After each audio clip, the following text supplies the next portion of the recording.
కాలములో నా దేవుని యొద్ద దిగి వచ్చుచున్న నూతనమైన యెరూషలేము నా దేవుని పట్టణపు పేరును ఆ కొత్త పేరును వాని మీద వ్రాసెదను. రైట్, ఇప్పుడు అన్ని చదివేసుకున్నాం కాబట్టి ఒక్కసారి మరలా పైకి వెళదాం. 8వ వచనాన్ని, నీ క్రియలు నేను ఎరుగుదును, నీకున్న శక్తి కొంచెమే. నీకున్న శక్తి కొంచెమే.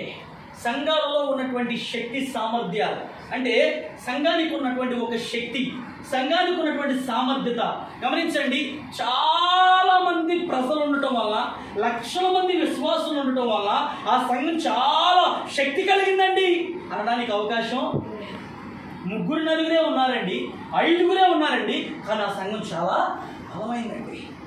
ఒక మాట చెప్పండి, వేల మంది సంఘాలు ఉన్నటువంటి ఆ శక్తివంతమైనటువంటి ఆరాధన జరుగుతున్నటువంటి సంఘాల కన్నా అలనాడు దినాల్లో మేడగదిలో ఎంతమంది కూర్చున్నారు? 120 మంది కూర్చున్నారు. ఆ 120 మంది కూర్చున్నప్పుడు ఏం జరిగింది? పరిశుద్ధాత్మ అగ్నివలే వారి మీద వ్రాలగా వారు అన్య భాషలు. చాలా జాగ్రత్తగా గమనించాల్సిన విషయం ఏమిటంటే, చాలా చిన్న సంఘమైనా పెద్ద సంఘమైనా కావాల్సింది ఏమిటంటే శక్తి కావాలి. అదే శక్తి పరిశుద్ధాత్మని శక్తి కావాలి.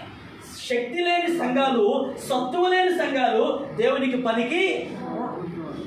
ప్రార్థన శక్తి కావాలి, వాక్యం అనే శక్తి కావాలి, పాటలు పాడగలిగిన శక్తి కావాలి. అన్ని తలాంతులను దేవుడు ఇస్తున్నప్పుడు, ఆ అన్ని తలాంతులు కలిగి ఉన్నప్పుడే ఆ సంఘాన్ని దేవుడు పరలోకానికి ఆహ్వానిస్తూ ఉన్నాడు. ఏమన్నాడు తెలుసా? ఇదిగో నూతనమైన యెరూషలేము మీ మధ్యకు రాబోతుంది. ఆ సంఘాన్ని, ఆ యెరూషలేము అనే ప్రాంతాన్ని, ఆ యెరూషలేము సంఘాన్ని మీరు ఎదుర్కోవాలంటే మీలో ఏముండాలి? శక్తి ఉండాలి. నాకేమి రావండి, వచ్చి కూర్చుంటా. ఎందుకు? ఎక్కడేసేవరో గొంగలంటే మీరు ఎక్కడేమన్నారో నేను అక్కడే వేసా. దానివల్ల ఏ ప్రయోజనం లేదు. ఎదుగుదల లేనటువంటి సంఘాల వలన దేవునికి ఏ ఉపయోగం? నీ వలన దేవునికి ఏదో ఒక ప్రయోజనం కావాలి. మన వల్ల దేవునికి ఏదో ఒక ఉపయోగం ఉండాలి. ఏ ఉపయోగం లేకుండా, ఏ ప్రయోజనం లేకుండా నువ్వు సంఘంలో, సమాజంలో దేనికి బ్రతుకుంటున్నావు? మన పిల్లలను మనం చదివిస్తున్నాం అంటే అర్థం ఏంటి? వాళ్ళు రేపొద్దున ఏదో ప్రయోజకులు అవ్వాలి. ఏ సంఘానికో సమాజానికో ఉపయోగపడాలనే కదా. మరి నువ్వేం చదువుకోవద్దురా, ముద్దోళ్ళలాగే ఉండరా, ఏమొద్దు, తిను శుభ్రంగా అట్టుండే వాడి వల్ల ఏమన్నా ఏమవుతాడు? ఏమవుతాడు? సోమరిపోతాడు అవుతాడు. శుభ్రంగా తింటాడు, కూర్చుంటాడు, అంతేనా? అదే చదువుకోవడం వల్ల, ప్రయోజకులు అవడం వల్ల సంఘానికి, సమాజానికి ఏదో ఒక ఉపయోగం అనేది ఉంటుంది. ఆ ఉపయోగం లేని వాళ్ళగా ఉండటం వల్ల దేవునికి ఇష్టమైన బిడ్డగా మనం ఉండలేం. తర్వాత వచ్చిన చదువుదాం. నీ శక్తి కొంచెమై ఉండినను నీవు వాక్యమును గైకొని నా నామమును ఎరుగనలేదు. కనీసం దేవుని వాక్యమైనా ఎరిగి ఉండాలి. అర్థమవుతుందండి? లోక జ్ఞానము లేకపోతే కనీసం దేవుని జ్ఞానాన్నైన వారికి మనం నేర్పించాలి. దేవుని భక్తిలోనైన వారిని పెంచాలి. మనము ఎదగాలి.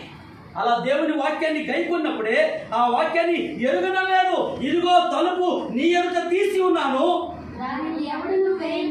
రైట్, నేనే తలుపు తీస్తున్నాను కాబట్టి దాన్ని ఎవడు వేసేవాడు లేడు. నీవు నీ శక్తిని వృద్ధి చేసుకొని, నీ శక్తిని పెంచుకొని నువ్వు దేవుని సన్నిధానికి వస్తే నాతో పాటు మధ్యాకాశానికి నేను తీసుకొని వెళతాను.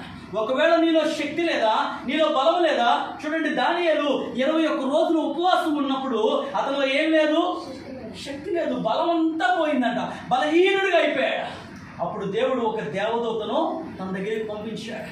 దానియేలా, నీవు నాకు బహుప్రియుడవయ్యా, నీవు ఇలా నీరసమైపోతే ఎలా, నీవు ఇలా బలహీనుడు అయిపోతే ఎలా అని అతన్ని కౌగిలించుకొని లేపి మరలా బలపరిచాడు.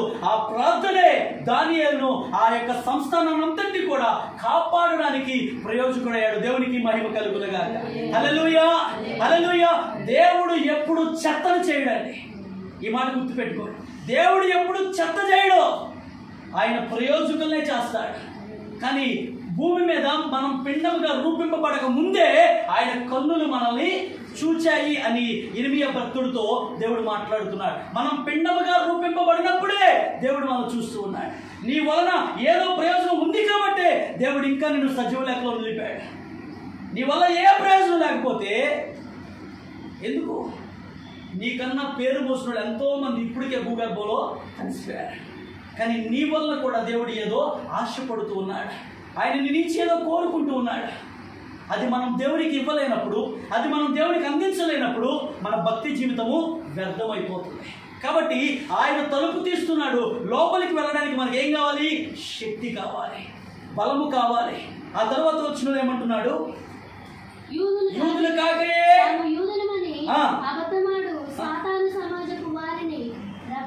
అర్థమవుతుందండి. యూదులు కాక యూదులమని చెప్పుకునే సాతాను సంఘం వారు. నేడున్న సంఘాలలో ఇది చాలా ఎక్కువగా రన్ అవుతుంది అన్నమాట.